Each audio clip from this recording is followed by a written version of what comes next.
കൊച്ചി നഗരം.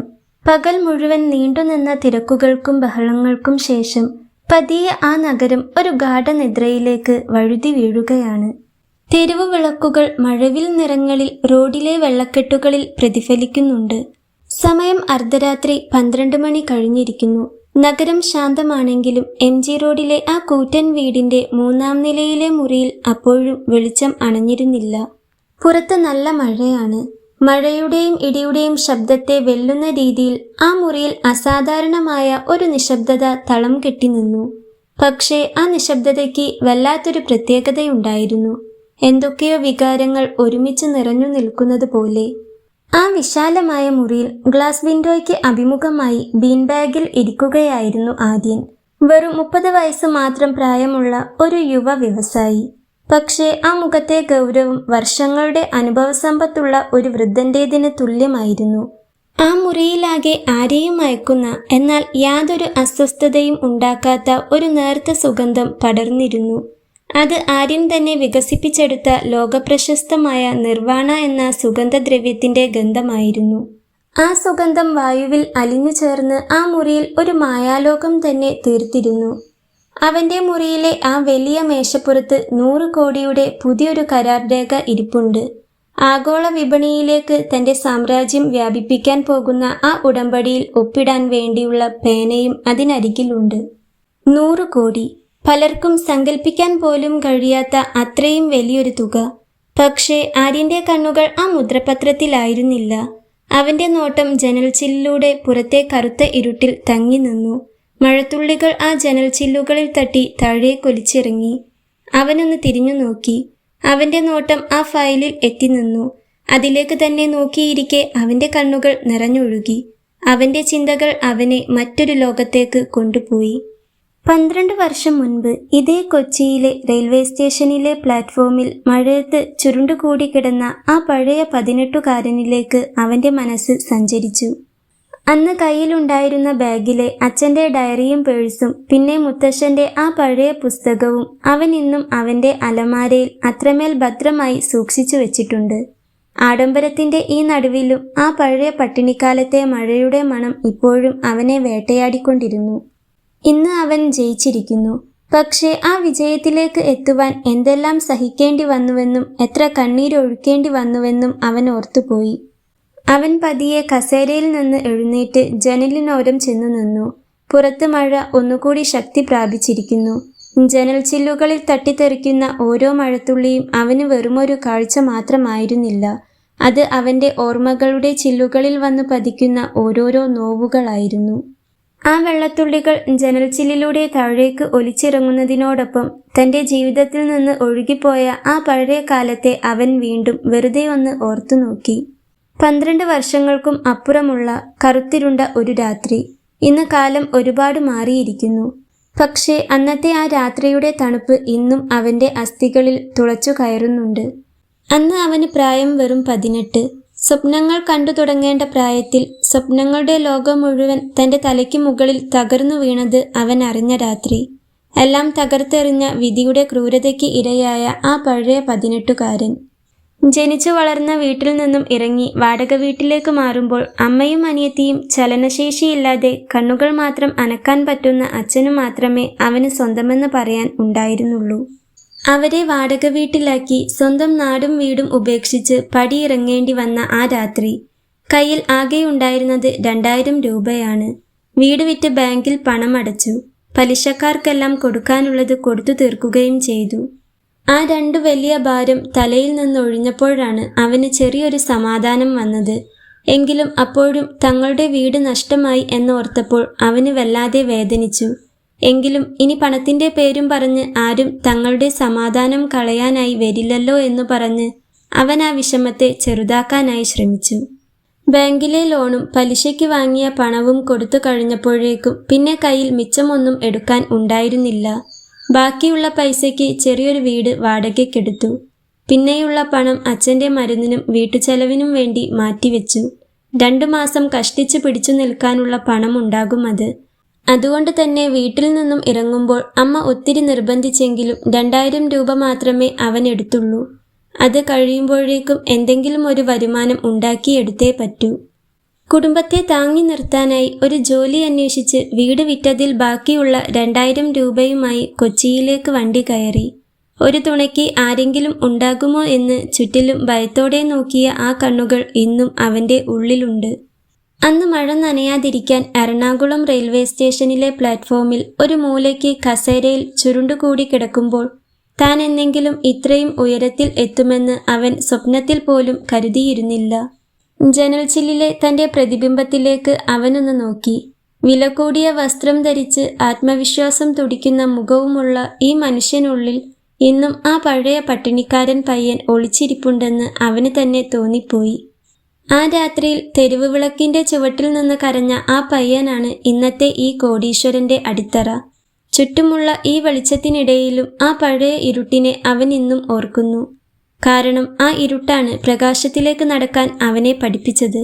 കയ്യിലൊന്നുമില്ലാത്തവൻ കൈവരിച്ച ഈ നേട്ടം ഒരു അത്ഭുതമല്ല, മറിച്ച് ചോരയും കണ്ണീരും നൽകി അവൻ പടുത്തുയർത്തിയ ഒരു സാമ്രാജ്യമാണ്. ചോര വിയർപ്പാക്കിയ അവൻ്റെ അധ്വാനമാണ്. മാധ്യമങ്ങളും ബിസിനസ് ലോകവും ഇന്ന് ആര്യനെ യുവ കോടീശ്വരൻ എന്ന് വിശേഷിപ്പിക്കുന്നു. മാസികകളുടെ കവർ പേജുകളിൽ അവൻ്റെ ചിരിക്കുന്ന മുഖം വരുന്നു. പക്ഷേ ആ തിളക്കമുള്ള ചിരിക്കും വിജയത്തിൻ്റെ ആഡംബരത്തിനും പിന്നിൽ അവൻ ഒഴുക്കിയ വിയർപ്പും കണ്ണീരും ചോരയും ആ വിജയത്തിൻ്റെ മഹത്വം കൂട്ടുന്നു. ആ വളർച്ചയുടെ വേരുകൾ കിടക്കുന്നത് അവഗണനകളുടെയും പട്ടിണിയുടെയും ആഴങ്ങളിലാണെന്നത് ഇന്ന് ചെളിക്കുണ്ടിൽ തകർന്നു കിടക്കുന്ന പലർക്കും വീണ്ടും ജീവിക്കാൻ പുതിയ പുതിയ സ്വപ്നങ്ങൾ കാണാൻ പ്രചോദനമേകുന്നു. വിജയം എന്നത് അവന് വെറുമൊരു കണക്ക് പുസ്തകമല്ല, മറിച്ച് മുറിവേറ്റ മനസ്സിൻ്റെ പ്രതികാരമായിരുന്നു. അവൻ സാവധാനം തൻ്റെ വലിയ അലമാരയ്ക്ക് അരികിലേക്ക് നടന്നു. വിരലടയാളം തിരിച്ചറിയുന്ന അത്യാധുനികമായ ഒരു ലോക്കർ അവൻ തുറന്നു. കോടികളുടെ രേഖകളോ സ്വർണമോ ആയിരിക്കും അതിനുള്ളിലെന്ന് ആരെങ്കിലും കരുതിയെങ്കിൽ അവർക്ക് തെറ്റി. ആര്യൻ അതിൽ നിന്നും പുറത്തെടുത്തത് മുഷിഞ്ഞു തുടങ്ങിയ നിറം മങ്ങിയ ഒരു പഴയ തുണിസഞ്ചിയായിരുന്നു. 100 കോടിയുടെ ലാഭവിഹിതം എഴുതിവെച്ച കരാർ രേഖകളേക്കാൾ കരുതലോടെ അവൻ ആ സഞ്ചി നെഞ്ചോട് ചേർത്തു പിടിച്ചു. സഞ്ചിയിൽ നിന്നും അവൻ പുറത്തെടുത്തത് 3 വസ്തുക്കളാണ്.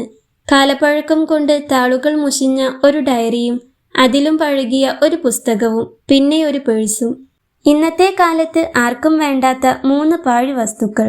എന്നാൽ ആര്യന് അത് വെറും ഒരു ഡയറിയും പുസ്തകവും പേഴ്സും മാത്രമായിരുന്നില്ല.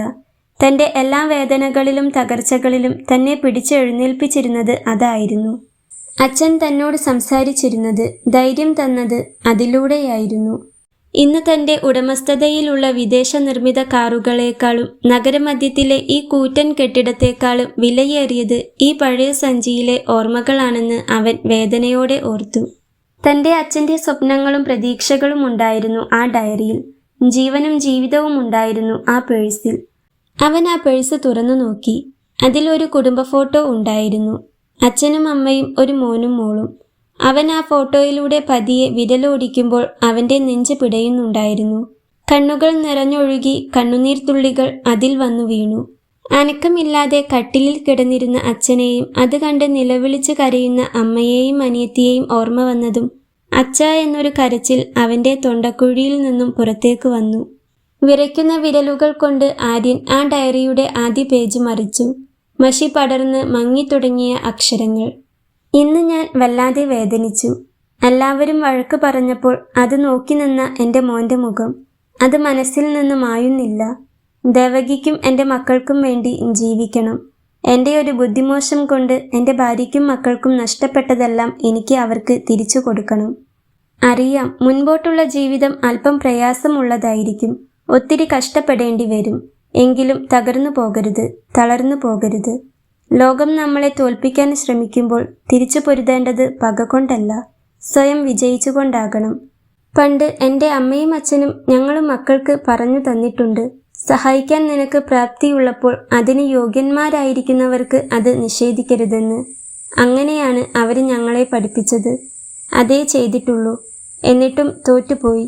എല്ലാം നഷ്ടപ്പെട്ടു. പക്ഷേ തോറ്റുകൊടുക്കാൻ വയ്യ. ജീവിക്കണം, ജീവിച്ചേ പറ്റൂ. നഷ്ടപ്പെട്ടതെല്ലാം നേടിയെടുത്തേ പറ്റൂ. മുൻപോട്ട് എന്തു ചെയ്യണമെന്ന് അറിയുന്നുണ്ടായിരുന്നില്ല ഇതുവരെ. എന്നാൽ ഇപ്പോൾ ഒരു കച്ചിത്തുരുമ്പ് കിട്ടിയതുപോലെ. അച്ഛൻ്റെ ഒരു പഴയ പുസ്തകം കിട്ടി. എല്ലാം അതിലുണ്ട്. അതുപോലെ ചെയ്യണം. എല്ലാ പ്രശ്നങ്ങളും മാറും. എല്ലാം നേടിയെടുക്കും. പിന്നെ ഇപ്പോഴത്തെ ഈ പ്രശ്നത്തിൽ നിന്നെല്ലാം ഒരു കാര്യം പഠിച്ചു. സൂക്ഷിക്കണം, എല്ലാവരെയും സൂക്ഷിക്കണം, ആരെയും വിശ്വസിക്കരുത്. പക്ഷേ അപ്പോഴും ഒന്നോർക്കണം, ബാങ്ക് ബാലൻസ് ഉള്ളവനല്ല യഥാർത്ഥ കോടീശ്വരൻ, മറിച്ച് വിശന്നു വരുന്ന ഒരാളുടെയെങ്കിലും വിശപ്പകറ്റാൻ കഴിയുന്നവനാണ് യഥാർത്ഥ കോടീശ്വരൻ. അതുപോലെ വലിയൊരു കോടീശ്വരനാകണം. എൻ്റെ മക്കളെയും അതുപോലെയാക്കണം. ആ പേജിൽ പലയിടത്തും കണ്ണീര് വീണ പാടുകൾ ഇപ്പോഴും തെളിഞ്ഞു കാണാം. ആ വരികളിലൂടെ വീണ്ടും അച്ഛൻ്റെ വിരലുകൾ തൻ്റെ തലയിൽ തലോടുന്നത് ആര്യൻ അറിഞ്ഞു. ആ ശീതീകരിച്ച മുറിയിലെ തണുപ്പിലും അവൻ്റെ കണ്ണുകളിൽ നിന്ന് ചൂടുള്ള കണ്ണുനീർ തുള്ളികൾ ആ ഡയറിയിലേക്ക് ഇറ്റുവീണു. അച്ഛൻ്റെ ആഗ്രഹങ്ങളും പ്രതീക്ഷകളും മനക്കരുത്തുമായിരുന്നു ആ ഡയറിയിൽ അച്ഛൻ എഴുതി വച്ചത്.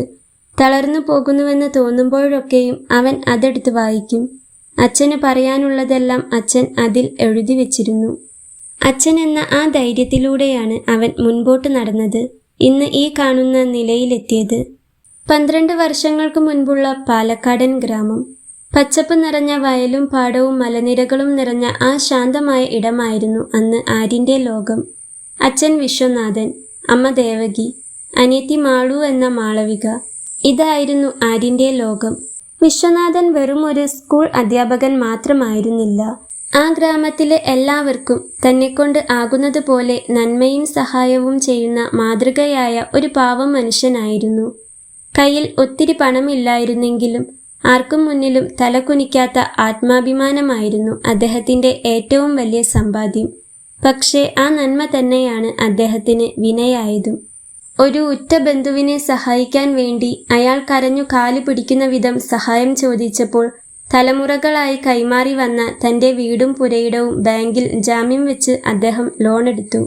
എന്നാൽ ആ ബന്ധു ചതിച്ച് മുങ്ങിയതോടെ വിശ്വനാഥൻ്റെയും കുടുംബത്തിൻ്റെയും ആകാശം ഇടിഞ്ഞു വീണു.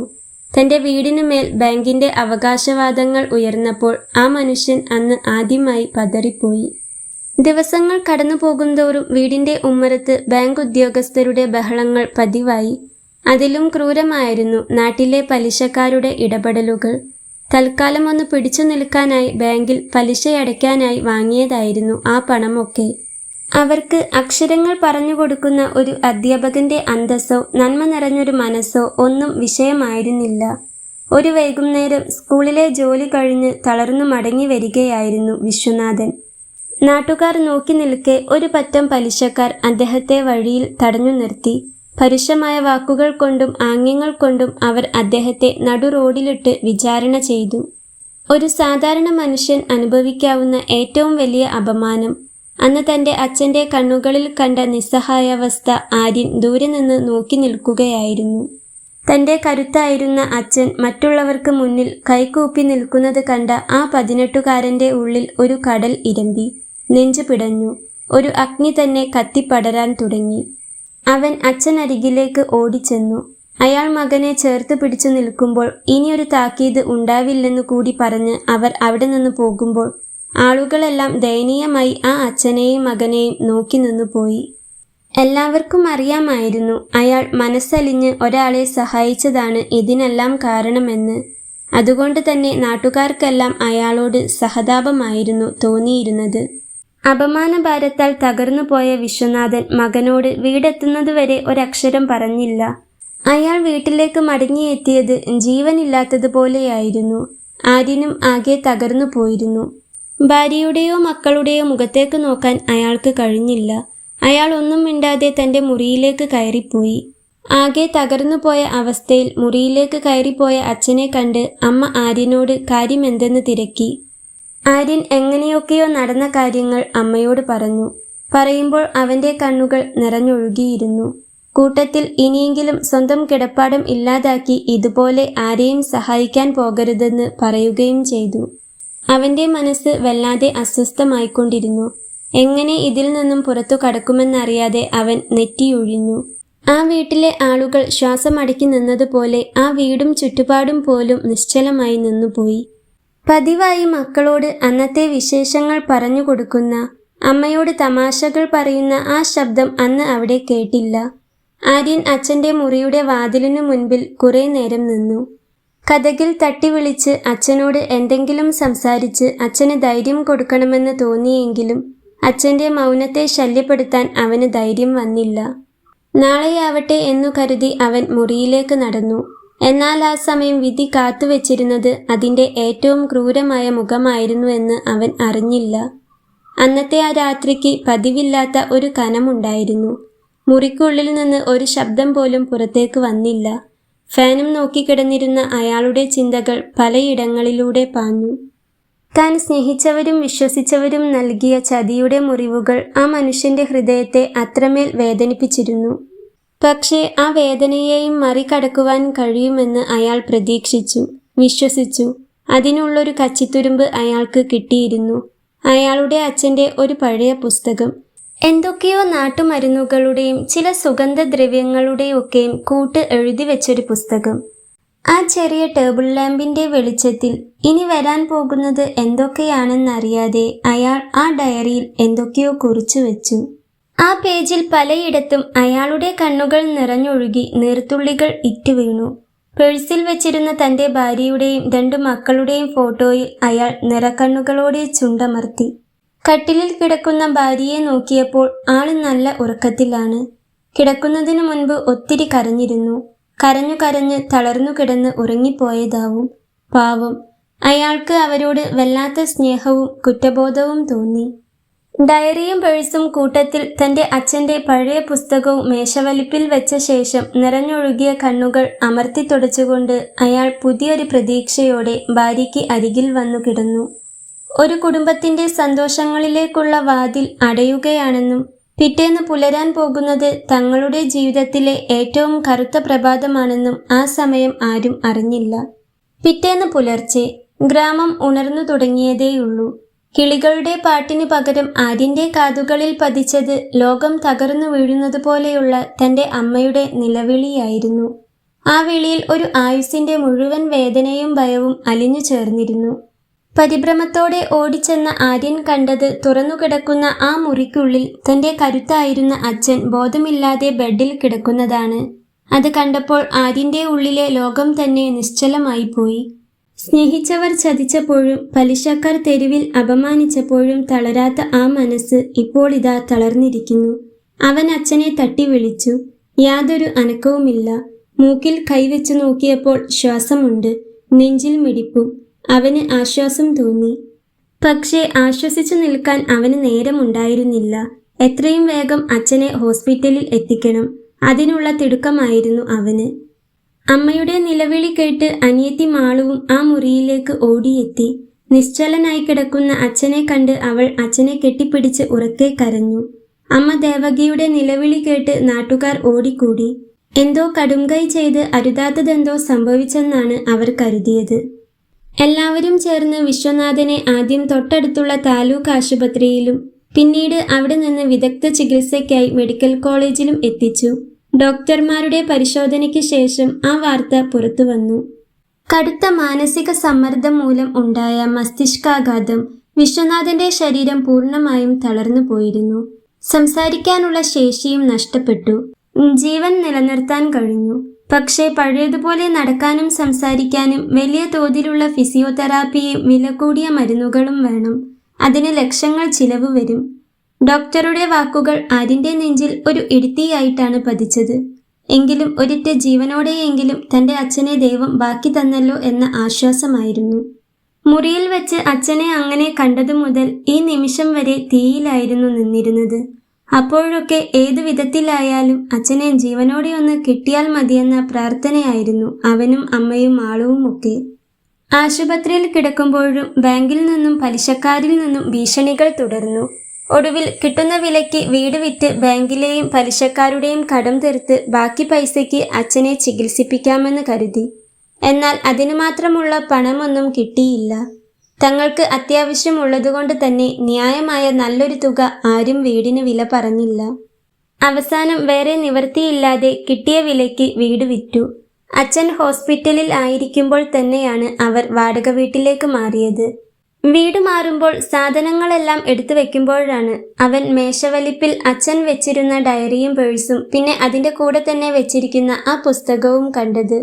അവൻ അത് എടുത്തു നോക്കി. ആ ഡയറിയിൽ അച്ഛൻ എഴുതിയിരുന്നത് വായിച്ചപ്പോൾ അവൻ്റെ കണ്ണ് നിറഞ്ഞു. അത് എഴുതിയ അന്ന് രാത്രിയാണ് അച്ഛന് വയ്യാതെ ആയതെന്ന് ഓർത്തപ്പോൾ അവന്റെ നെഞ്ച് വീണ്ടും പിടച്ചു. പാവം, എന്തെല്ലാം പ്രതീക്ഷയോടെയായിരിക്കും അന്ന് രാത്രി ഉറങ്ങാൻ കിടന്നിട്ടുണ്ടാവുക. അപ്പോൾ സ്വപ്നത്തിൽ പോലും വിചാരിച്ചിട്ടുണ്ടാവില്ല ഇങ്ങനെ ഒരു വിധിയാണ് തന്നെ കാത്തിരിക്കുന്നതെന്ന്. അച്ഛനെക്കുറിച്ച് ആലോചിച്ചപ്പോൾ അവന്റെ കണ്ണുകൾ വീണ്ടും നിറഞ്ഞൊഴുകി. അച്ഛന് സാധിക്കാതെ പോയത് അച്ഛനു വേണ്ടി താൻ സാധിച്ചു കൊടുക്കണം എന്നവന്റെ മനസ്സ് അവനോട് പറഞ്ഞു. അങ്ങനെ ഒരു ഉറപ്പ് അവന്റെ ഹൃദയത്തിൽ പതിഞ്ഞു പോയിരുന്നു ആ സമയം. കൊച്ചിയിലേക്ക് മടങ്ങുന്നതിനു മുൻപ് ആര്യൻ അച്ഛൻ കിടക്കുന്ന കട്ടിലിൽ അച്ഛന്റെ അരികിൽ ചെന്നിരുന്നു. അച്ഛന്റെ കണ്ണുകളിൽ നിന്ന് കണ്ണീരൊഴുകുന്നുണ്ടായിരുന്നു. താൻ കാരണം തന്റെ കുടുംബം തെരുവിലായല്ലോ എന്ന കുറ്റബോധം ആ കണ്ണുകളിൽ ഉണ്ടായിരുന്നു. അത് മനസ്സിലാക്കിയെന്നോണം ആര്യൻ അച്ഛന്റെ നിറഞ്ഞൊഴുകിയ കണ്ണുകൾ പതിയെ തുടച്ചു കൊടുത്തു. പിന്നെ ഒന്ന് അച്ഛനെ നോക്കി പതിയെ ചിരിക്കാൻ ശ്രമിച്ചുകൊണ്ട് അച്ഛന്റെ തളർന്ന കൈകൾ നെഞ്ചോട് ചേർത്തു പിടിച്ചു. അച്ഛാ, ഞാൻ പോവാണ്, അവൻ പതിയെ പറഞ്ഞു. അവനോട് എന്തൊക്കെയോ പറയാനുള്ളതുപോലെ അച്ഛന്റെ കൃഷ്ണമണികൾ നിർത്താതെ ചലിച്ചുകൊണ്ടിരുന്നു. അച്ഛൻ വിഷമിക്കണ്ട, പോയതൊക്കെ പോട്ടെ, സാരല്ല. അച്ഛനെ ഞങ്ങൾക്ക് തിരിച്ചു കിട്ടിയല്ലോ, അത് മതി. അച്ഛനെ ഈ കട്ടിലിൽ നിന്ന് ഞാൻ എഴുന്നേൽപ്പിക്കും. നമ്മുടെ വീടും ഞാൻ തിരിച്ചു പിടിക്കും. ഇത് അച്ഛന്റെ മോന്റെ വാക്കാണ്. അച്ഛൻ സ്വപ്നം കണ്ടതുപോലെയെല്ലാം ഞാൻ നേടിയെടുക്കും. അച്ഛന്റെ പ്രാർത്ഥന കൂടെ ഉണ്ടായാൽ മാത്രം മതി. പറഞ്ഞുകൊണ്ട് അവൻ അച്ഛന്റെ കാല് തൊട്ട് കണ്ണിൽ വെച്ചു.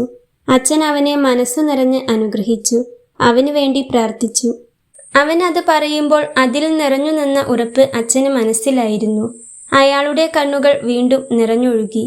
അതവൻ തുടച്ചു കൊടുത്തുകൊണ്ട് അച്ഛന്റെ ആ നെറ്റിയിൽ പതിയെ ചുണ്ടു ചേർത്തു. കൊച്ചിയിലേക്ക് കൊണ്ടുപോകാൻ എടുത്തുവെച്ച സാധനങ്ങളുടെ കൂട്ടത്തിൽ അച്ഛന്റെ ആ ഡയറിയും പേഴ്സും പിന്നെ മുത്തശ്ശന്റെ ആ പഴയ പുസ്തകം കൂടി എടുത്തിരുന്നു. അത്യാവശ്യത്തിന് ഒരു 2000 രൂപ കയ്യിലെടുത്തു. അത് തന്നെ എടുക്കാൻ മനസ്സുണ്ടായിട്ടല്ല, പിന്നെ അറിയാത്ത നാട്ടിൽ ഒരു വഴിക്ക് പോവുകയാണല്ലോ എന്ന് കരുതി മാത്രം എടുത്തു. 2000 രൂപ ഇന്നത്തെ കാലത്ത് ഒന്നുമാകില്ലെന്ന് അറിയാം. പക്ഷേ അച്ഛന്റെ ചികിത്സയും വാടകയും എല്ലാം കൂടി കൂട്ടി നോക്കിയപ്പോൾ ഒരെത്തും പിടിയും കിട്ടിയില്ല.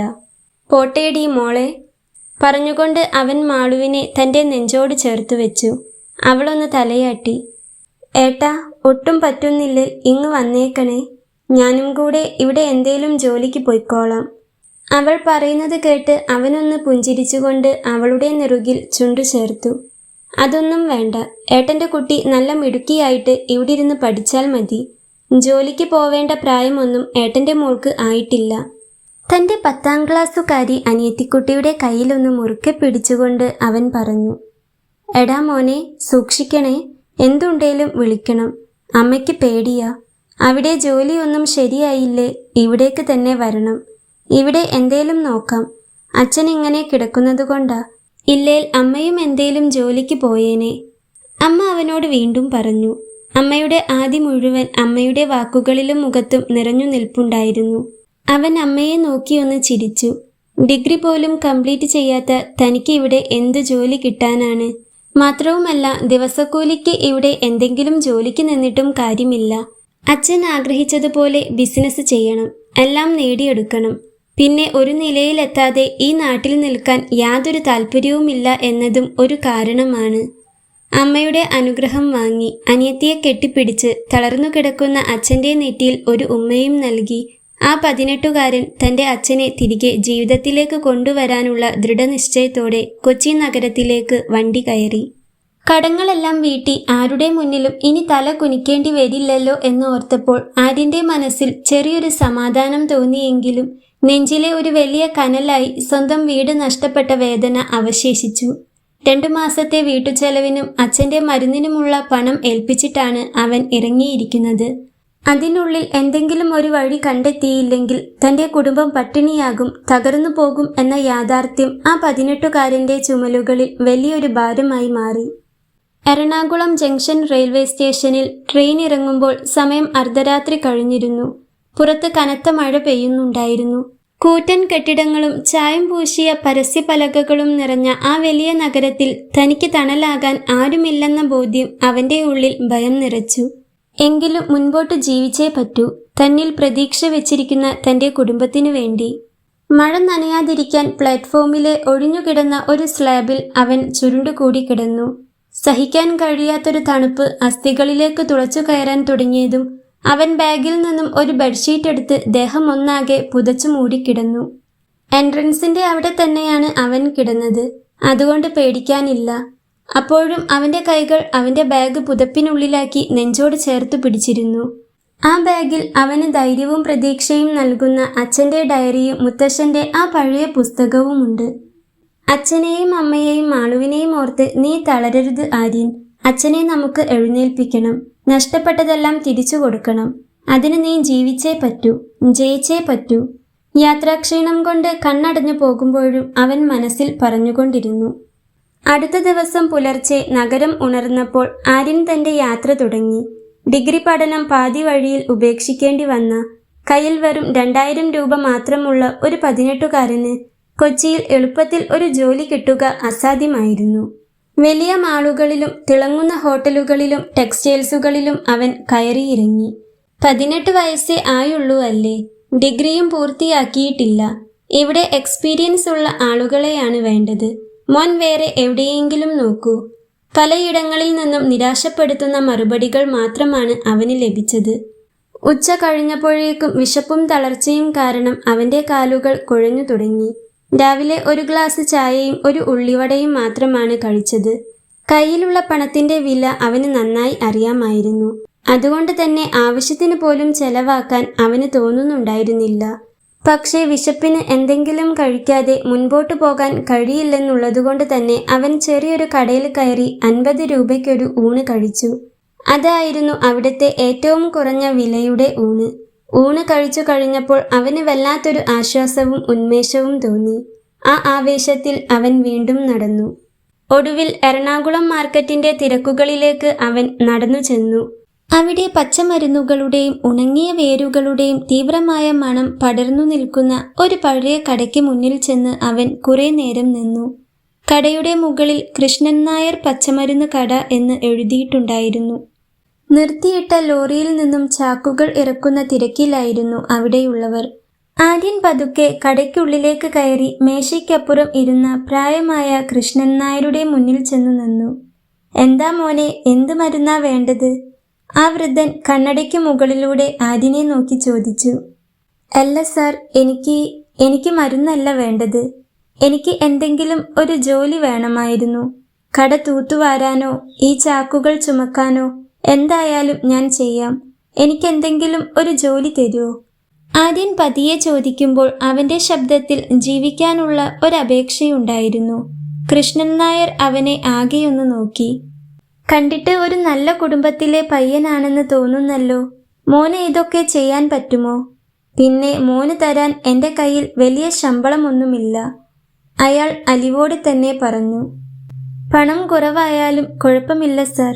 തൽക്കാലം പിടിച്ചു നിൽക്കാൻ എനിക്കൊരു ജോലി വേണം, അവൻ ഉത്സാഹത്തോടെ പറഞ്ഞു. അവൻ പറഞ്ഞത് കേട്ട് അയാൾ അവനെയൊന്ന് നോക്കി. എന്തോ അവനോട് വല്ലാത്തൊരു വാത്സല്യം തോന്നുന്നുണ്ടായിരുന്നു അയാൾക്ക്. എനിക്ക് നാട്ടിലേക്ക് അച്ഛൻ്റെ മരുന്നിന് കുറച്ച് പൈസ അയക്കണം, അത്യാവശ്യമാണ്. അതുകൊണ്ട് എന്തെങ്കിലും തന്നാൽ മതി, ആര്യൻ വീണ്ടും പറഞ്ഞു. ശരി, തൽക്കാലം ആ ചാക്കുകൾ ഒന്നെടുത്ത് ഇവിടേക്ക് മാറ്റിവെക്കണം. അല്ല, മോൻ്റെ വീട് എവിടെയാ? ഇവിടെ അടുത്താണോ? കൃഷ്ണൻ നായർ ചോദിച്ചു. ആര്യൻ ഒരു നിമിഷം മടിച്ചു നിന്നു. പിന്നെ പതുക്കെ പറഞ്ഞു. സത്യം പറഞ്ഞാൽ എനിക്കിവിടെ താമസിക്കാൻ ഒരിടമില്ല സാർ. ആരെയും പരിചയവുമില്ല. എൻ്റെ വീട് പാലക്കാടാണ്. ഞാനൊരു ജോലി അന്വേഷിച്ച് വന്നതാണ്. കട പൂട്ടിക്കഴിഞ്ഞാൽ ഈ വരാന്തയിൽ ഒരു മൂലയ്ക്ക് കിടക്കാനുള്ള അനുവാദം തന്നാൽ മാത്രം മതി. ഞാൻ വേറെ ഒരു ശല്യവും ഉണ്ടാക്കില്ല. ആ 18കാരൻ്റെ കണ്ണുകളിലെ ദൃഢനിശ്ചയവും ഒപ്പം ആരും സഹായിക്കാനില്ലാത്ത അവസ്ഥയും കണ്ടപ്പോൾ കൃഷ്ണൻ നായരുടെ മനസ്സ് അലിഞ്ഞു. പക്ഷേ അവൻ പറയുന്നതൊക്കെ സത്യമാണോ എന്ന് സംശയവും തോന്നുന്നുണ്ടായിരുന്നു. എങ്കിലും പ്രതീക്ഷയോടെ തന്നെ നോക്കി നിൽക്കുന്ന ദയനീയമായ അവൻ്റെ മുഖത്തേക്ക് തന്നെ നോക്കുമ്പോൾ അയാൾക്ക് വിശ്വസിക്കാതിരിക്കാനും ആവുന്നുണ്ടായിരുന്നില്ല. ആ 18കാരൻ്റെ കണ്ണുകളിലെ നിസ്സഹായാവസ്ഥയും അതേസമയം തളരാത്ത ആത്മാഭിമാനവും കണ്ടപ്പോൾ കൃഷ്ണൻ നായരുടെ മനസ്സ് വല്ലാതെ അലിഞ്ഞു. തൻ്റെ പേരക്കുട്ടിയുടെ പ്രായമേയുള്ളൂ ഈ നിൽക്കുന്ന പയ്യന് എന്നോർത്തപ്പോൾ ആ വൃദ്ധൻ്റെ ഉള്ളിലൊരു വിങ്ങലുണ്ടായി. എടാ മോനെ, അതൊന്നും വേണ്ട. എന്തോ ആലോചിച്ച ശേഷം കൃഷ്ണൻ നായർ അവനോട് പറഞ്ഞതും ആര്യൻ ചോദ്യഭാവത്തോടെ അയാളെ ഒന്ന് നോക്കി. കൃഷ്ണൻ നായർ കസേരയിൽ നിന്ന് എഴുന്നേറ്റ് ആര്യന്റെ അരികിലേക്ക് വന്നു. പുറത്തെ വരാന്തയിലോ? നഗരത്തിലെ രാത്രികൾ അത്ര നല്ലതല്ല മോനെ. അതും പെയ്തു തോരാത്ത ഈ മഴയത്ത്, ഈ തണുപ്പിൽ നീ എങ്ങനെയാ പുറത്ത് കിടക്കുന്നത്? മാർക്കറ്റിലെ കൊതുകുകടിയും തെരുവുനായ്ക്കളുടെ ശല്യവും വേറെ. പിന്നെ ഇന്നത്തെ കാലമാണ്, ആരെയും വിശ്വസിക്കാൻ പറ്റില്ല. അതുകൊണ്ട് മോൻ തൽക്കാലം ഇതിനുള്ളിൽ കിടന്നോ. ദാ ആ വശത്ത് പണ്ട് സാധനങ്ങൾ സൂക്ഷിച്ചിരുന്ന ഒരു ചെറിയ മുറിയുണ്ട്. ഇപ്പോൾ അവിടെ കുറച്ച് പഴയ ഒഴിഞ്ഞ പെട്ടികൾ മാത്രമേയുള്ളൂ. നീ അതൊക്കെ ഒന്ന് ഒതുക്കി വെച്ച് വൃത്തിയാക്കിയാൽ നിനക്ക് അവിടെ കിടക്കാം. അകത്താകുമ്പോൾ മഴയും തണുപ്പും ഏൽക്കില്ല, സുരക്ഷിതവുമായിരിക്കും. ധൈര്യത്തോടെ പേടിക്കാതെ നിനക്ക് കിടന്നുറങ്ങാം, കൃഷ്ണൻ നായർ പറഞ്ഞു. അതു കേട്ടപ്പോൾ ആര്യന്റെ കണ്ണുകൾ സന്തോഷം കൊണ്ടും നന്ദി കൊണ്ടും നിറഞ്ഞുപോയി. ഈ വലിയ നഗരത്തിൽ തനിക്ക് തണലാകാൻ ദൈവത്തെപ്പോലെ ഒരാൾ മുന്നിൽ നിൽക്കുന്നുവെന്ന് അവന് തോന്നി. സർ, നന്ദി, വലിയ നന്ദി. ഞാനത് വൃത്തിയാക്കിക്കോളാം. വലിയൊരു ഉപകാരമാണ് സാർ ചെയ്യുന്നത്. ഞാൻ എന്നും കടപ്പാടുള്ളവനായിരിക്കും. പറയുമ്പോൾ ആര്യന്റെ തൊണ്ടയിടറി. അതിനൊന്നും കടപ്പാടിന്റെ ആവശ്യമില്ല കുട്ടി. ഈ ലോകത്ത് നമ്മളെക്കൊണ്ട് ആർക്കേലും എന്തേലും ഉപകാരം ഉണ്ടാവുകയാണെങ്കിൽ അത് നല്ലതല്ലേ? അത് അത്രയുള്ളൂ.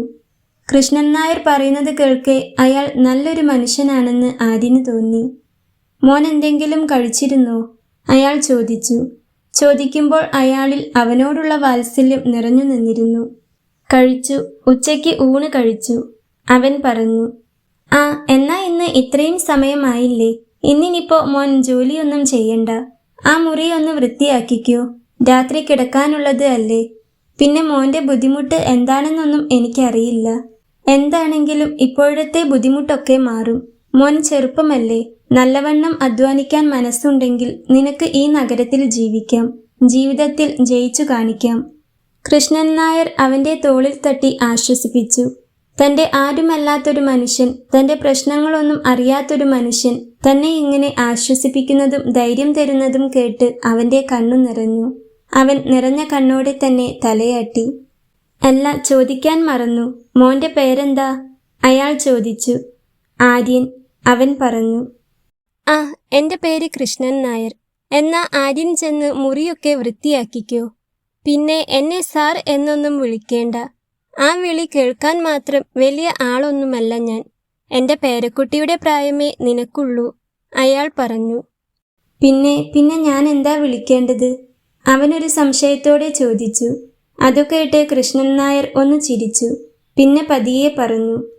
അത് മോന്റെ മനസ്സിന് തോന്നുന്നത് പോലെ വിളിച്ചോ. അയാൾ പറഞ്ഞതും അവനൊന്ന് തലയാട്ടിക്കൊണ്ട് അയാൾ കാണിച്ചു കൊടുത്ത ആ ചെറിയ മുറിയിലേക്ക് നടന്നു. അവൻ പോകുന്നത് നോക്കി നിന്ന അയാളുടെ കണ്ണിൽ അപ്പോഴും നിറഞ്ഞു നിന്നത് അവനോടുള്ള വാത്സല്യവും അലിവുമായിരുന്നു.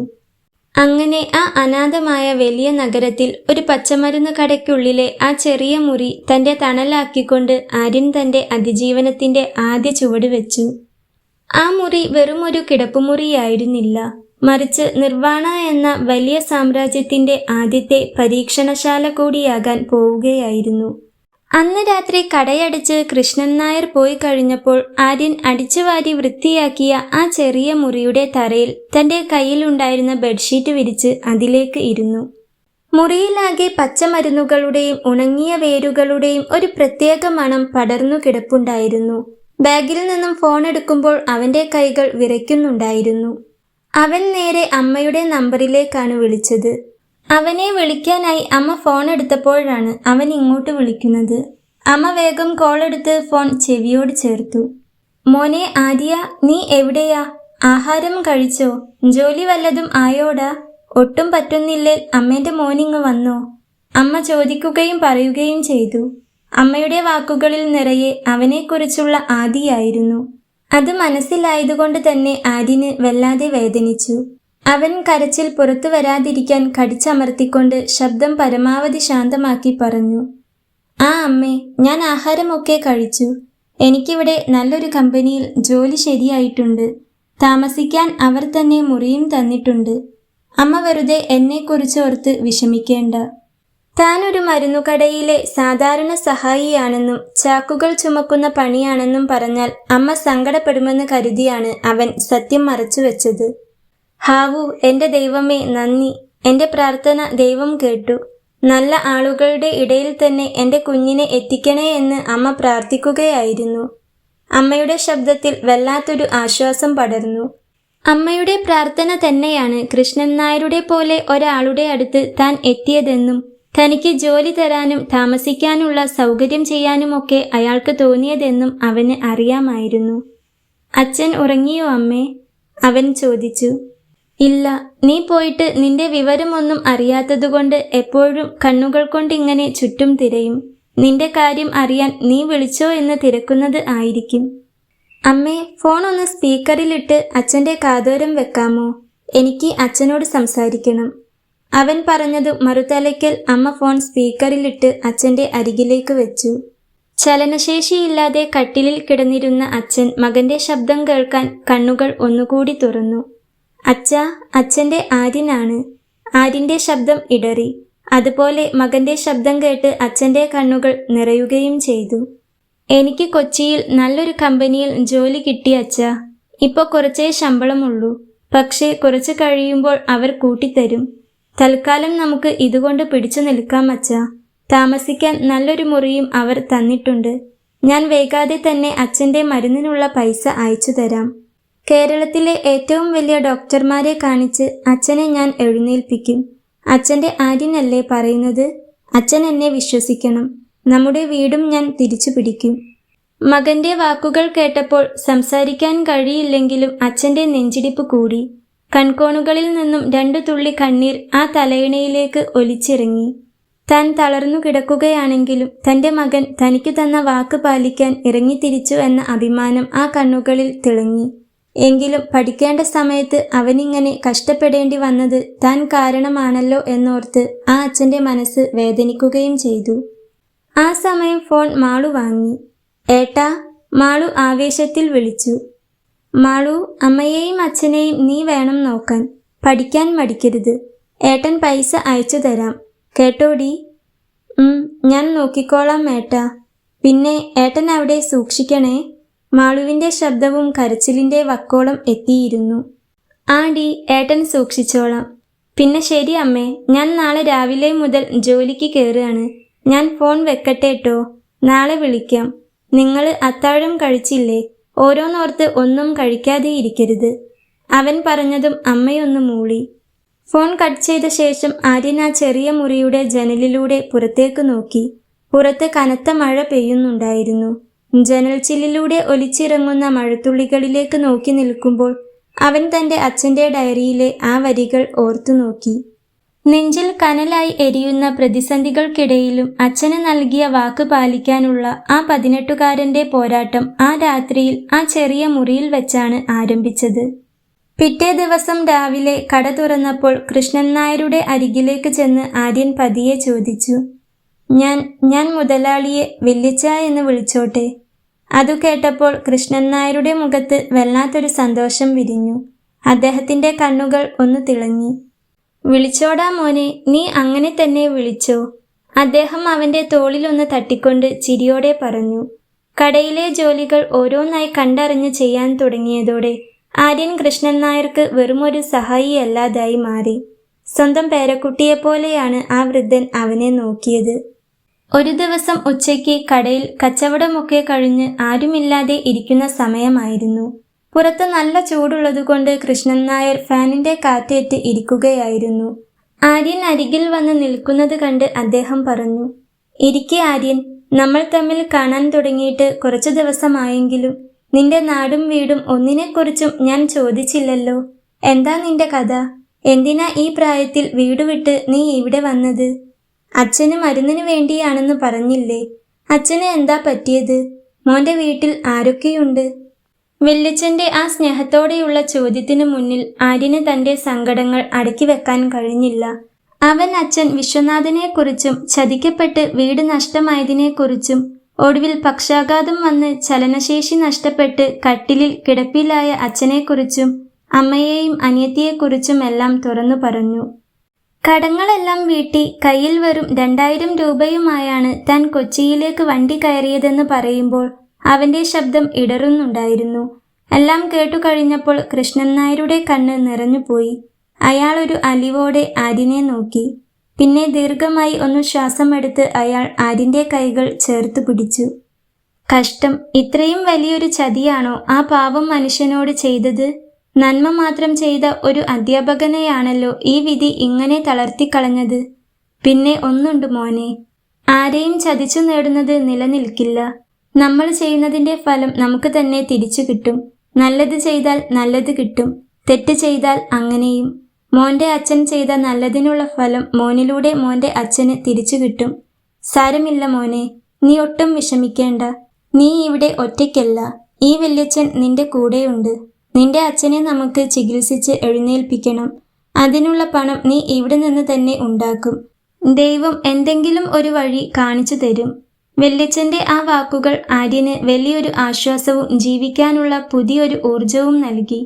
അതിനുശേഷം ആര്യന്റെ ജീവിതത്തിന് ഒരു കൃത്യമായ രീതി ഉണ്ടായിരുന്നു. പകൽ മുഴുവൻ കടയിലെ ജോലികളിൽ അവൻ മുഴുകും. രാത്രിയായാൽ കട പൂട്ടി തൻ്റെ ചെറിയ മുറിയിലേക്ക് കയറും. എന്നും രാത്രി കിടക്കുന്നതിനു മുൻപ് അവൻ വീട്ടിലേക്ക് വിളിക്കുന്നത് ഒരു ശീലമാക്കി മാറ്റി. ഫോൺ എടുത്താൽ അമ്മയോടും അനിയത്തി മാളുവിനോടും അവൻ കൊച്ചിയിലെ വിശേഷങ്ങൾ പങ്കുവെക്കും. അച്ഛന് സംസാരിക്കാൻ കഴിയില്ലെങ്കിലും അമ്മ ഫോൺ സ്പീക്കറിലിട്ട് അച്ഛൻ്റെ കാതോരം വെച്ചു കൊടുക്കും. അച്ഛാ, ഞാൻ സുഖമായിരിക്കുന്നു. ഇവിടെ എനിക്കൊരു വല്യച്ഛനെ കിട്ടി. വല്യച്ഛൻ എന്നെ സ്വന്തം പേരക്കുട്ടിയെപ്പോലെയാണ് നോക്കുന്നത്. മരുന്നുകളൊക്കെ കൃത്യമായി കഴിക്കണം കേട്ടോ. മനസ്സ് ധൈര്യത്തോടെ ഇരുന്നാലേ മരുന്ന് വേഗത്തിൽ ഫലിക്കൂ.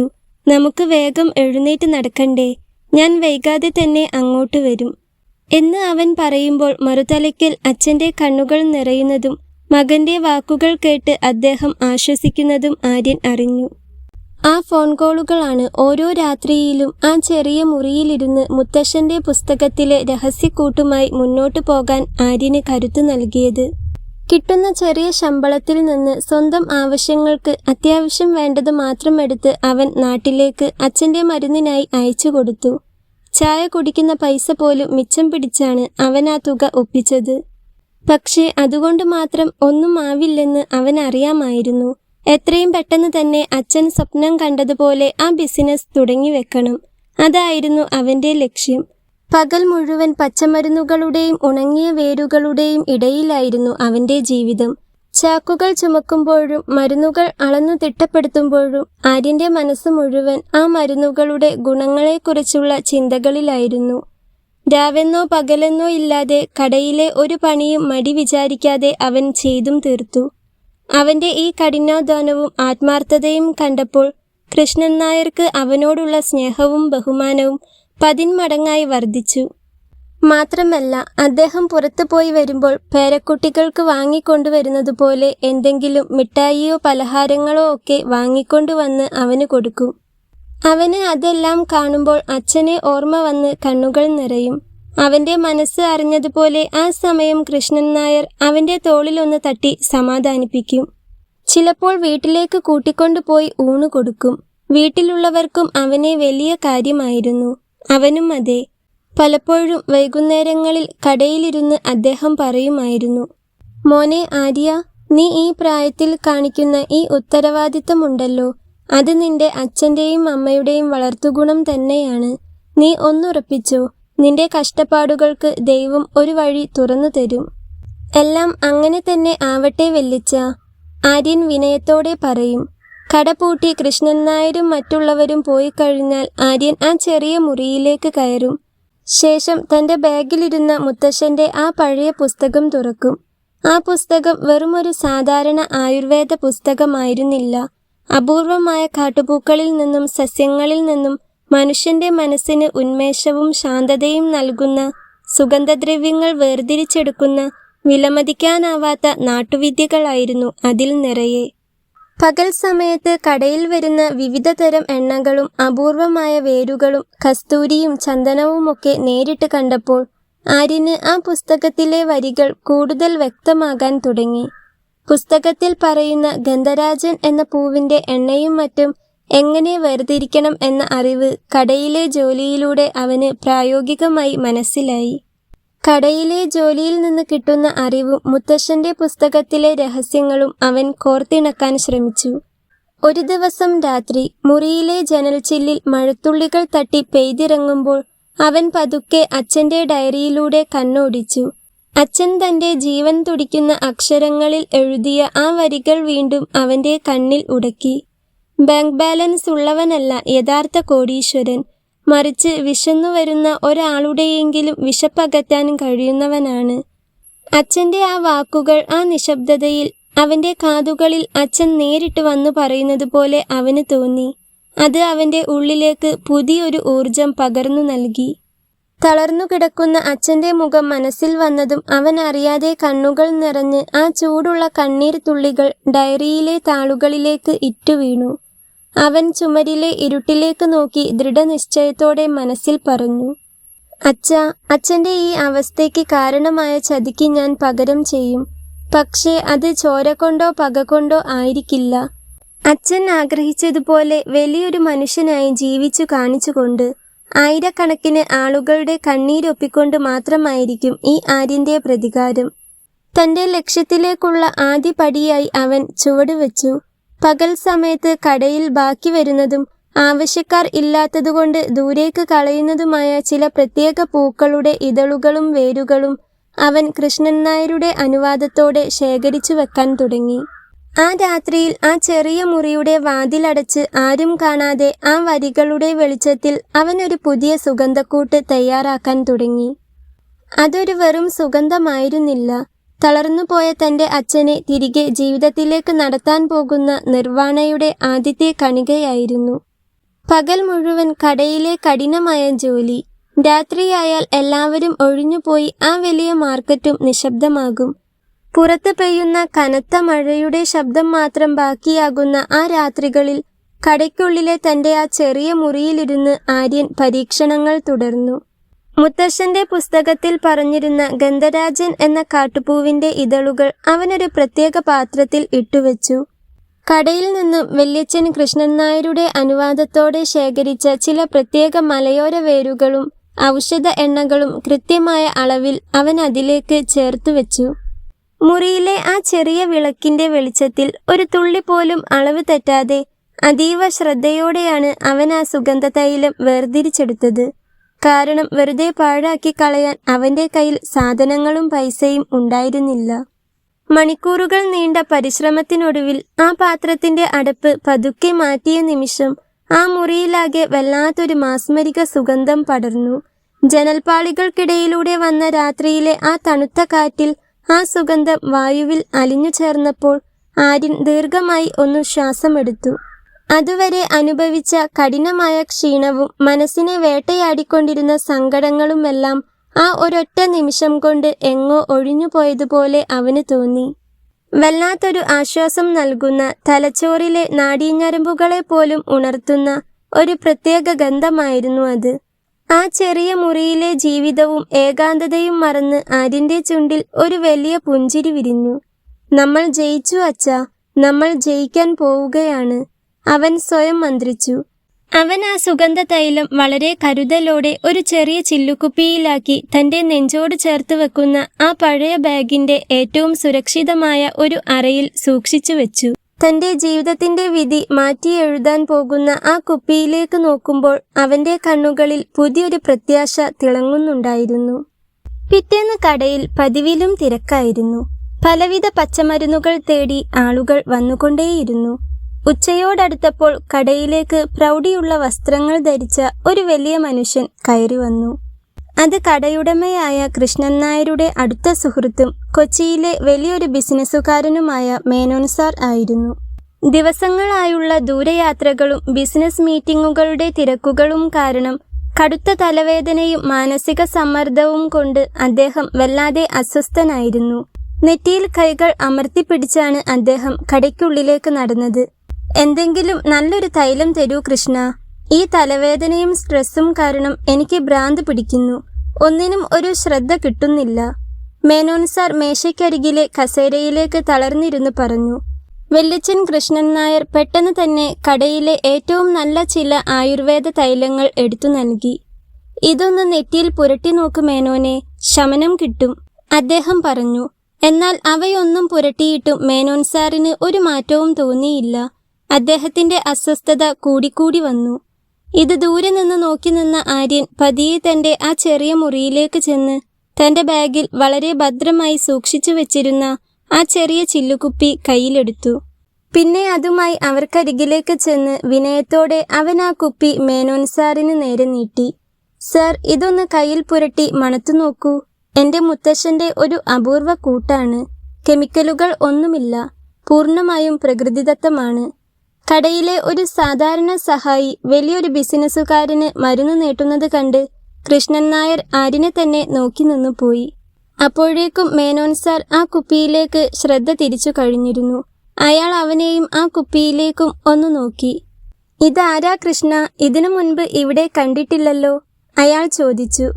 ഇത് ആര്യൻ, ഇവിടെ ഇപ്പോ കുറച്ചായി, മേനോൻ കണ്ടിട്ടില്ല. അപ്പോഴും കൃഷ്ണൻ നായർക്കുള്ളിൽ അവൻ കൊടുക്കുന്ന തൈലം നല്ലതായിരിക്കുമോ എന്നൊരു സംശയവും പേടിയും ഉണ്ടായിരുന്നു. പക്ഷേ പ്രതീക്ഷയോടെ നിൽക്കുന്ന ആര്യന്റെ മുഖം കണ്ടപ്പോൾ അയാൾക്ക് എതിർത്തൊന്നും പറയാൻ തോന്നിയില്ല. എന്തായാലും ഇതുകൂടി ഒന്ന് നോക്കട്ടെ കൃഷ്ണ എന്ന് പറഞ്ഞുകൊണ്ട് മേനോൻ സാർ ആ കുപ്പി വാങ്ങി. അതിന്റെ അടപ്പ് തുറന്ന് 2 തുള്ളി തൈലം കയ്യിലെടുത്ത് 2 കൈപ്പത്തികളും നന്നായി തിരുമ്മി മുഖത്തോട് അടുപ്പിച്ചു ദീർഘമായി ശ്വാസമെടുത്തു. ഒരു അത്ഭുതം പോലെയായിരുന്നു ആ നിമിഷം. ആ കടയ്ക്കുള്ളിലാകെ വല്ലാത്തൊരു മാന്ത്രിക സുഗന്ധം പടർന്നു. അത് കേവലം ഒരു മണമായിരുന്നില്ല, വായുവിൽ അലിഞ്ഞു ചേർന്ന് മനസ്സിന് വല്ലാത്തൊരു ആനന്ദം നൽകുന്ന ഒന്നായിരുന്നു അത്. മേനോൻ സാർ പതുക്കെ കണ്ണുകൾ അടച്ചു. കടയിലുണ്ടായിരുന്ന ബാക്കി ആളുകളും ആ സുഗന്ധം ശ്വസിച്ച് ഒരു നിമിഷം നിശബ്ദരായി നിന്നുപോയി. മിനിറ്റുകൾ കടന്നുപോയി. മേനോൻ സാർ പതുക്കെ കണ്ണുകൾ തുറന്നു. അദ്ദേഹത്തിന്റെ മുഖത്തെ ആ പഴയ അസ്വസ്ഥതയും തളർച്ചയും മാറി അവിടെ വല്ലാത്തൊരു തെളിച്ചവും ഊർജവും വന്നിട്ടുണ്ടായിരുന്നു. അത്ഭുതം തന്നെ കൃഷ്ണ, എന്റെ തലയിലെ ആ ഭാരം എങ്ങോ പോയി മറഞ്ഞു. കുറെ ദിവസങ്ങൾക്ക് ശേഷമാണ് എന്റെ മനസ്സിന് ഇത്രയും വലിയൊരു ശാന്തതയും സമാധാനവും കിട്ടുന്നത്. എന്തൊരു സുഗന്ധമാണിത്, ഇത് എവിടുന്ന് കിട്ടി കുട്ടി നിനക്ക്? മേനോൻ സാർ അത്ഭുതത്തോടെ ആര്യനെ നോക്കി. ആര്യൻ എന്തോ പറയാൻ പോകുമ്പോഴേക്കും അയാൾ ആര്യന്റെ തോളിൽ തട്ടി വീണ്ടും ചോദിച്ചു, ഇത് നീ തന്നെ ഉണ്ടാക്കിയതാണോ? ആര്യൻ വിനയത്തോടെ കൈകൾ കൂപ്പി. അതെ സർ, എന്റെ മുത്തശ്ശന്റെ പുസ്തകത്തിലുള്ള കൂട്ടുകൾ വെച്ച് ഇന്നലെ രാത്രി ഞാൻ തയ്യാറാക്കിയതാണ്. കൃഷ്ണൻ നായരും അത്ഭുതത്തോടെ ആര്യനെ നോക്കി നിന്നുപോയി. തന്റെ കടയിലെ ഈ ചെറിയ സഹായിയുടെ കയ്യിൽ ഇത്രയും വലിയൊരു നിധിയുണ്ടെന്ന് അദ്ദേഹം കരുതിയിരുന്നില്ല. പക്ഷേ കൃഷ്ണൻ നായർക്ക് എന്തോ വല്ലാത്ത സന്തോഷം തോന്നി. കാരണം അയാൾക്ക് അവനെ അത്രയേറെ ഇഷ്ടമായിരുന്നു. മേനോൻ സാർ സന്തോഷത്തോടെ തന്റെ പോക്കറ്റിൽ നിന്നും 5000 രൂപ എടുത്ത് ആര്യന്റെ കയ്യിലേക്ക് വെച്ചുകൊടുത്തു. ഇത് നിന്റെ ഈ അറിവിനുള്ള സമ്മാനമാണ്, വേണ്ടെന്ന് പറയരുത്. ഈ കുപ്പി ഞാൻ എടുക്കുകയാണ്. നിനക്ക് വലിയൊരു ഭാവിയുണ്ട് മോനെ. കയ്യിൽ ആ തുക വാങ്ങുമ്പോൾ ആര്യന്റെ കണ്ണുകൾ നിറഞ്ഞുപോയി. തന്റെ അറിവിലൂടെയും സ്വന്തം അധ്വാനത്തിലൂടെയും അവൻ നേടുന്ന ആദ്യത്തെ വലിയ തുകയായിരുന്നു അത്. ആ തുക കയ്യിലിരിക്കുമ്പോൾ അവന്റെ മനസ്സിൽ ആദ്യം തെളിഞ്ഞത് അവന്റെ അച്ഛന്റെ മുഖമായിരുന്നു. അന്ന് രാത്രി കൃഷ്ണൻ നായർ ആര്യനെ അരികിലേക്ക് വിളിച്ചു. ആര്യ, നീ വെറുമൊരു സഹായിയല്ലെന്ന് എനിക്കറിയാം. നിന്റെ കയ്യിൽ വലിയൊരു നിധിയുണ്ട്. അത് നീ പ്രയോജനപ്പെടുത്തണം. നീ ഇത് കൂടുതൽ ഉണ്ടാക്കി വിൽക്കണം. അച്ഛന് നല്ല ചികിത്സ കൊടുത്ത് അച്ഛനെ എഴുന്നേൽപ്പിക്കണം. നഷ്ടപ്പെട്ടതെല്ലാം തിരിച്ചു പിടിക്കണം. കൃഷ്ണൻ നായർ പറയുന്നത് കേട്ട് അവൻ ഉത്സാഹത്തോടെ തലയാട്ടി. അന്ന് രാത്രി അവൻ വീട്ടിലേക്ക് വിളിച്ച് അമ്മയോട് സംസാരിക്കുകയാണ്. ഫോണിന്റെ മറുതലയ്ക്കൽ അമ്മയുടെ ശബ്ദം കേട്ടപ്പോൾ ആര്യന്റെ കണ്ണുകൾ നിറഞ്ഞു. അമ്മേ, അച്ഛന് എങ്ങനെയുണ്ട്? മരുന്നുകളൊക്കെ കൃത്യമായി കഴിക്കുന്നില്ലേ? അവൻ ചോദിച്ചു.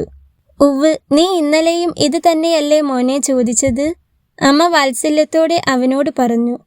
എനിക്ക് ഇതൊക്കെയല്ലാതെ വേറെ എന്താണ് അമ്മയെ ചോദിക്കാനുള്ളത്? ഒരു ചിരിയോടെ തന്നെ അവൻ മറുപടി പറഞ്ഞു. നിന്റെ കയ്യിൽ പൈസയില്ലേ മോനെ? നിനക്ക് അവിടെ ബുദ്ധിമുട്ടൊന്നും ഇല്ലല്ലോ? അമ്മ ചോദിച്ചു. പൈസയുണ്ട് അമ്മേ. ഇന്ന് എനിക്ക് ശമ്പളം കൂടാതെ 5000 രൂപ അധികം കിട്ടിയിട്ടുണ്ട്.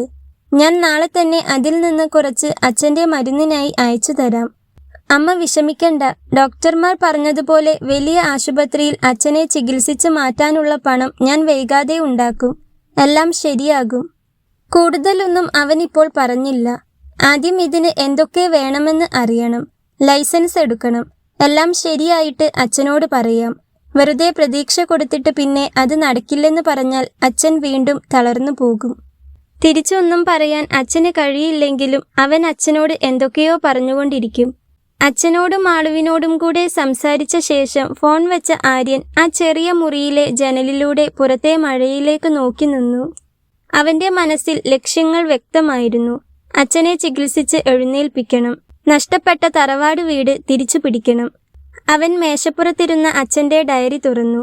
അതിൽ പുതിയൊരു പേജിൽ അവൻ തന്റെ പേനക്കൊണ്ട് കുറിച്ചു: നിർവാണ. അച്ഛനെ സൗഖ്യമാക്കാൻ പോകുന്ന, തങ്ങളുടെ ജീവിതം തിരികെ തരാൻ പോകുന്ന സുഗന്ധത്തിന്റെ പേര്. അതെ, എല്ലാ വേദനകളിൽ നിന്നുമുള്ള മുക്തിയാണ് ഈ സുഗന്ധം.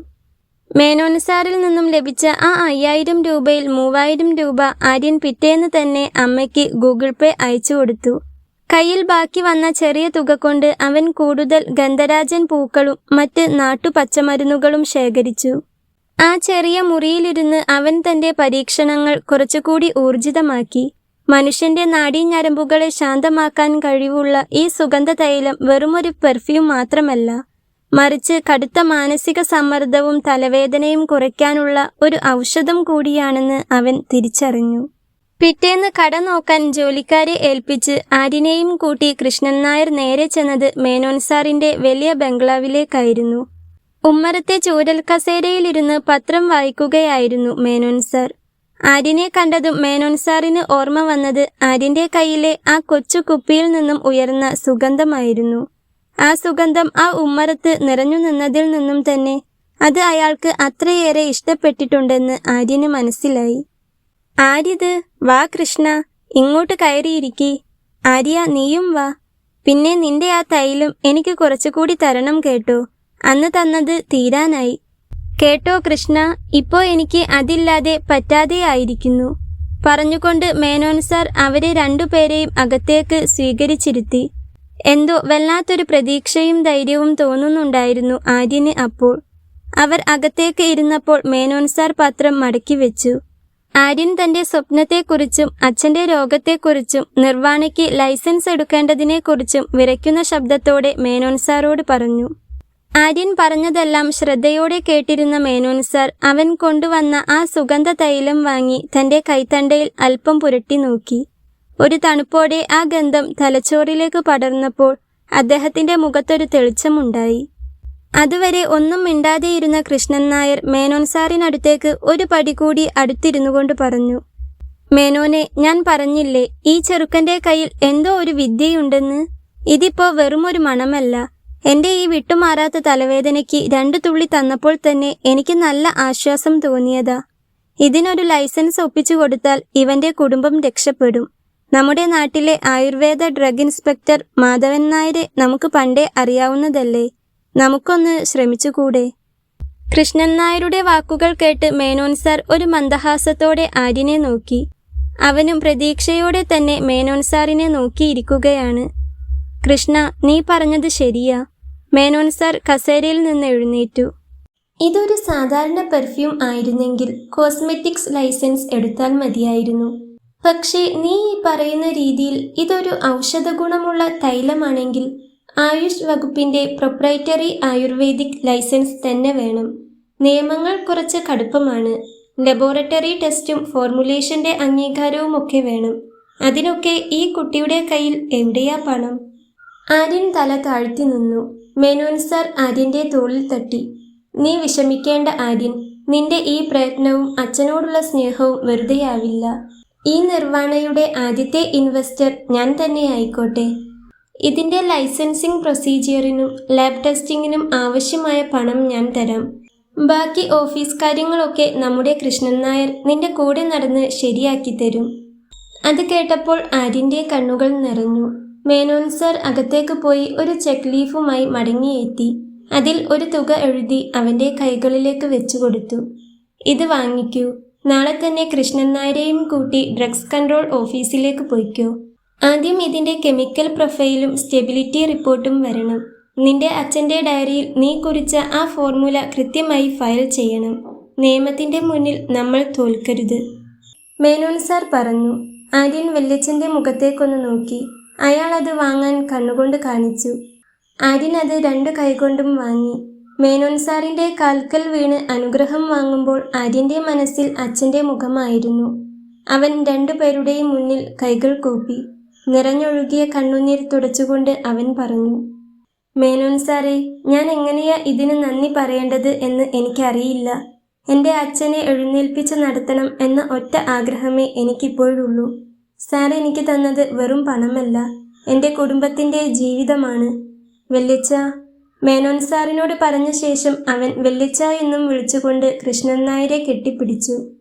മതിയടാ, നന്ദി പറഞ്ഞു സമയം കളയാതെ കാര്യങ്ങളിലേക്ക് കടക്ക്. മേനോൻ സാർ അവനെ ചിരിയോടെ നോക്കി പറഞ്ഞു. മേനോൻ സാറിനോട് യാത്ര പറഞ്ഞ് കൃഷ്ണൻ നായരും ആര്യനും അവിടെ നിന്നിറങ്ങി. പുറത്തേക്ക് നടക്കുമ്പോൾ കൃഷ്ണൻ നായർ അവനെ ചേർത്ത് പിടിച്ച് ചിരിച്ചുകൊണ്ട് പറഞ്ഞു, മോനെ ആര്യ, നാളെ രാവിലെ 8 മണിക്ക് ഞാൻ കവലയിലുണ്ടാകും. നമുക്ക് നാളെ തന്നെ എല്ലാം ചെയ്തു തുടങ്ങാം. നിന്റെ അച്ഛനെ നമുക്ക് എഴുന്നേൽപ്പിച്ച് നടത്തണം.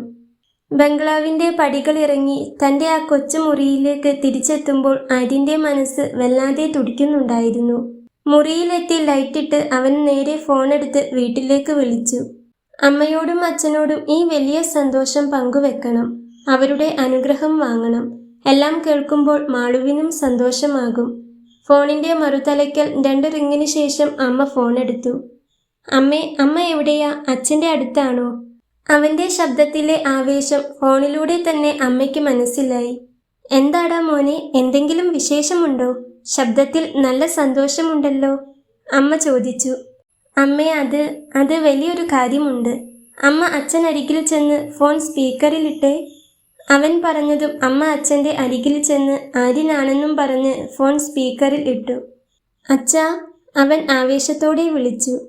പറഞ്ഞു മോനെ, അച്ഛൻ കേൾക്കുന്നുണ്ട്, അമ്മ പറഞ്ഞു.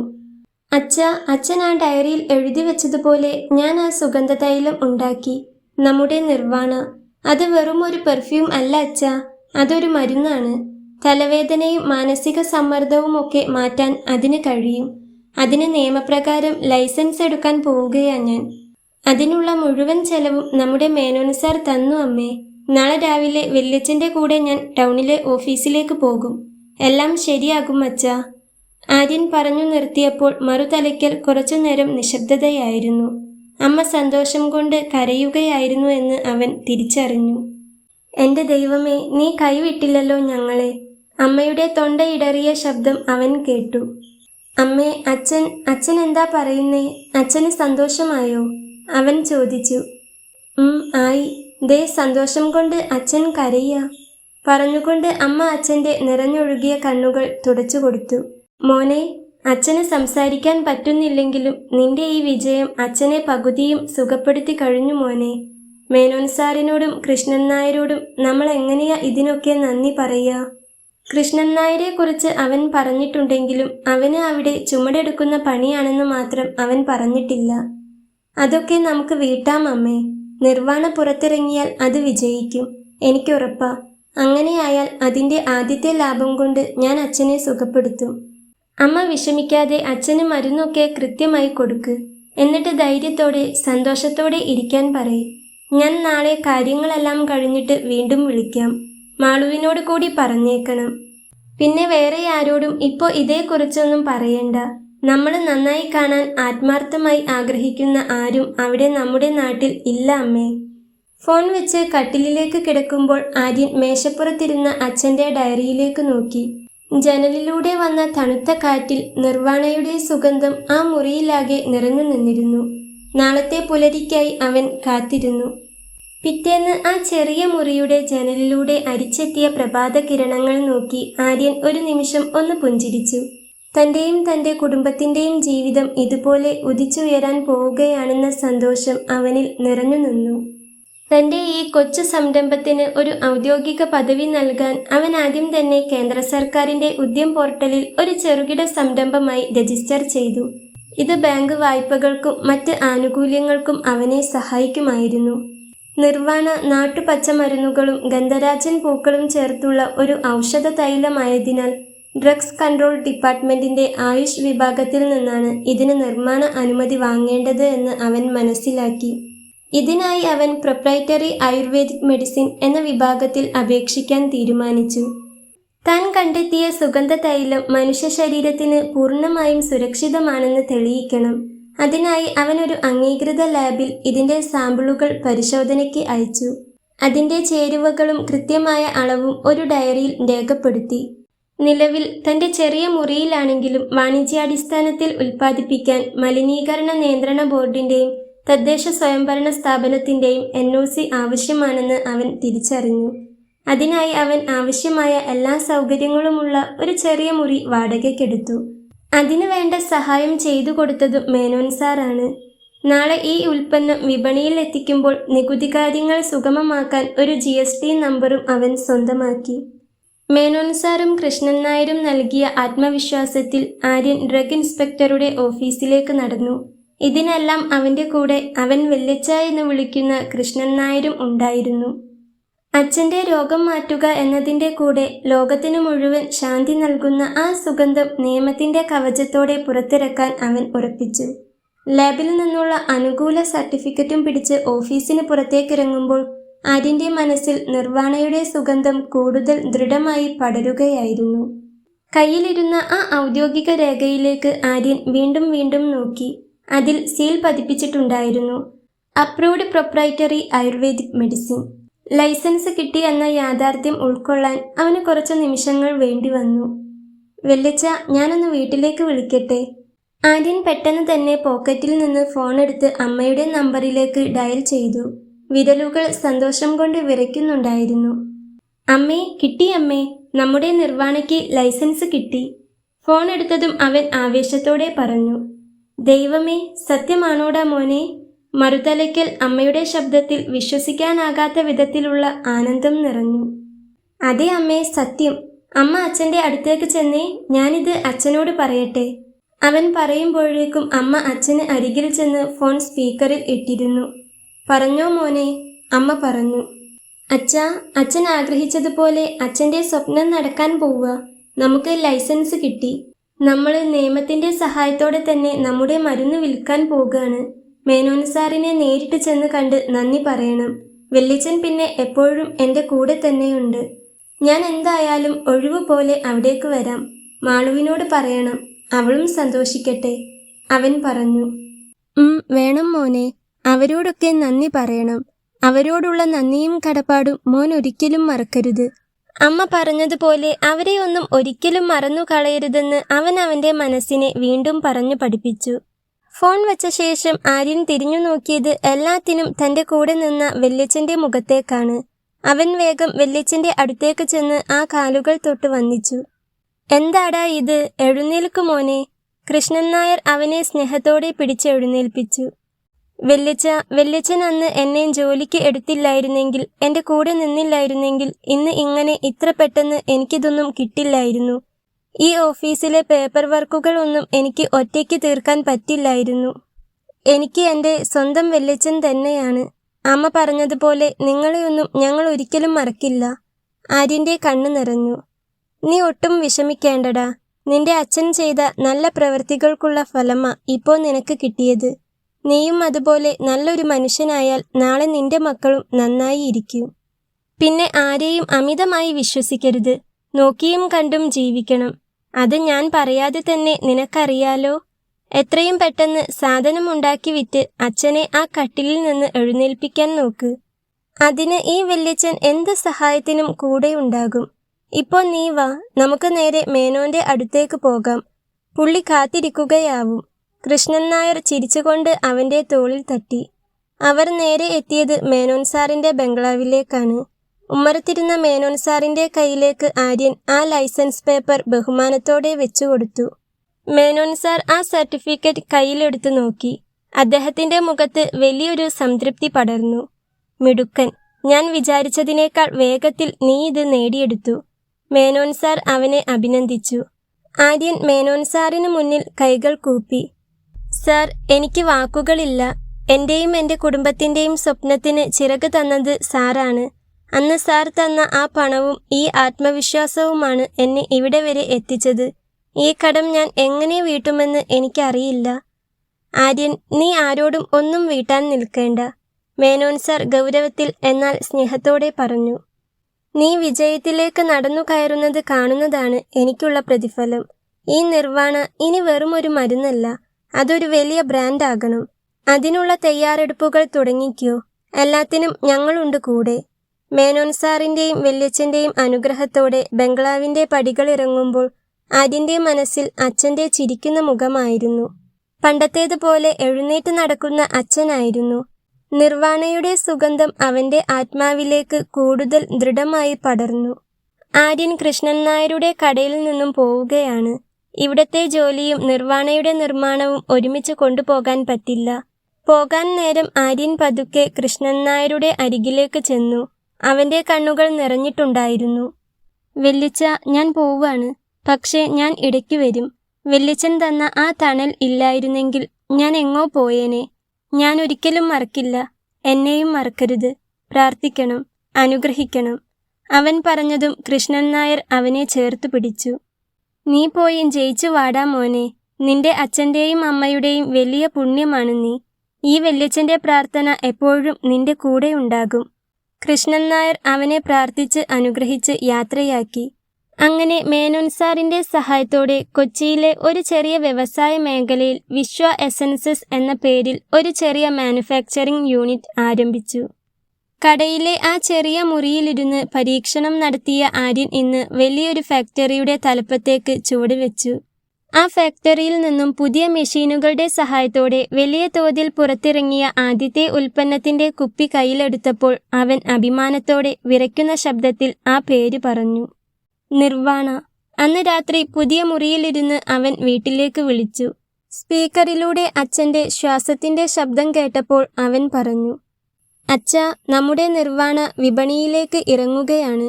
അച്ഛൻ്റെ മോനെന്ന് സ്വന്തമായി ഒരു കമ്പനി തുടങ്ങി അച്ഛാ. വിശ്വ എസൻസസ്, അതാണ് കമ്പനിയുടെ പേര്. അധികം വൈകാതെ ഞാൻ അച്ഛനെ കാണാൻ വരും. അച്ഛൻ സുഖമായി ഇരിക്കണം. മറുതലയ്ക്കൽ വിശ്വനാഥൻ്റെ കൺകോണുകളിൽ നിന്നും ആശ്വാസത്തിൻ്റെ കണ്ണീർ തുള്ളികൾ ഒലിച്ചിറങ്ങി. തൻ്റെ മകൻ തോറ്റുകൊടുക്കാൻ തയ്യാറല്ലെന്ന് ആ അച്ഛൻ ഉറപ്പിച്ചു മനസ്സിലാക്കുകയായിരുന്നു. നിർവ്വാണ വിപണിയിലെത്തി ആദ്യത്തെ 3 മാസത്തിനുള്ളിൽ തന്നെ കൊച്ചിയിലെ പ്രമുഖ ആയുർവേദ കേന്ദ്രങ്ങളിലും സ്പാകളിലും ആഡംബര ഹോട്ടലുകളിലും അത് വലിയ ചർച്ചയായി മാറി. മാനസിക സമ്മർദ്ദം കുറയ്ക്കാൻ ഇതിലും മികച്ചൊരു സുഗന്ധ തൈലം വേറെയില്ലെന്ന് ആളുകൾ തിരിച്ചറിഞ്ഞു. പിന്നീട് പ്രതീക്ഷിച്ചതിനേക്കാൾ വേഗത്തിൽ വലിയ വലിയ ഓർഡറുകളാണ് കമ്പനിയെ തേടിയെത്തിയത്. MG റോഡിലെ ആ കൂറ്റൻ വീടിൻ്റെ ഗ്ലാസ് വിൻഡോയ്ക്ക് അഭിമുഖമായി ബീൻബാഗിലിരുന്ന ആര്യൻ പതുക്കെ ഓർമ്മകളിൽ നിന്നും ഉണർന്നു. ജനൽ ചില്ലിലൂടെ ഒലിച്ചിറങ്ങുന്ന മഴത്തുള്ളികൾ നോക്കി അവൻ ദീർഘമായി ഒന്ന് ശ്വാസമെടുത്തു. 12 വർഷം മുൻപ് എല്ലാം നഷ്ടപ്പെട്ട് ഒന്നുമില്ലാത്തവനെപ്പോലെ ഇതേ നഗരത്തിലേക്ക് വന്നിറങ്ങിയ ആ ജീവിതത്തിലേക്കാണ് അല്പം മുൻപ് അവൻ മനസ്സുകൊണ്ട് സഞ്ചരിച്ചത്. ഇപ്പോൾ ആലോചിക്കുമ്പോൾ അതെല്ലാം എത്ര വേഗം കടന്നുപോയിരിക്കുന്നു. എന്നാൽ അനുഭവിച്ച സമയം അതെല്ലാം എത്ര വേദനയോടെയാണ് കടന്നുപോയിട്ടുള്ളത്. അന്ന് ആലോചിച്ചു തുടങ്ങിയ ആ പഴയ ഓർമ്മചിത്രങ്ങൾ ഓരോന്നായി അവൻ്റെ മനസ്സിലൂടെ വീണ്ടും കടന്നുപോയി. നിർവ്വാണ വിപണിയിലെത്തി ആദ്യത്തെ 3 വർഷത്തിനുള്ളിൽ തന്നെ അവൻ നഷ്ടപ്പെട്ട തറവാട് ലേലത്തിൽ പിടിച്ച് അച്ഛനും അമ്മയ്ക്കും തിരികെ നൽകിയിരുന്നു. വിശ്വസ്തനായ കൃഷ്ണൻ നായർ വല്യച്ഛനെ നേരിട്ട് ചെന്ന് കണ്ട് കെട്ടിപ്പിടിച്ച് നന്ദി പറയുകയും അദ്ദേഹത്തെ തൻ്റെ കമ്പനിയുടെ ചീഫ് അഡ്വൈസറാക്കി കൂടെ നിർത്തുകയും ചെയ്തു. നിർവ്വാണയുടെ സുഗന്ധവും മികച്ച ചികിത്സയും ഫിസിയോതെറാപ്പിയും കട്ടിലിൽ കിടപ്പിലായിരുന്ന അച്ഛൻ വിശ്വനാഥനെ പതുക്കെ സ്വന്തം കാലിൽ നടത്തിച്ചിരുന്നു. അച്ഛൻ എപ്പോഴും പറയുമായിരുന്നതുപോലെ വിജയിച്ചു തുടങ്ങിയ നാൾ മുതൽ തന്നെ ആര്യൻ തങ്ങളുടെ ലാഭത്തിൻ്റെ വലിയൊരു പങ്ക് പാവപ്പെട്ടവരുടെ വിദ്യാഭ്യാസത്തിനും ചികിത്സയ്ക്കും വിശപ്പകറ്റാനുമായി മാറ്റിവെച്ചിരുന്നു.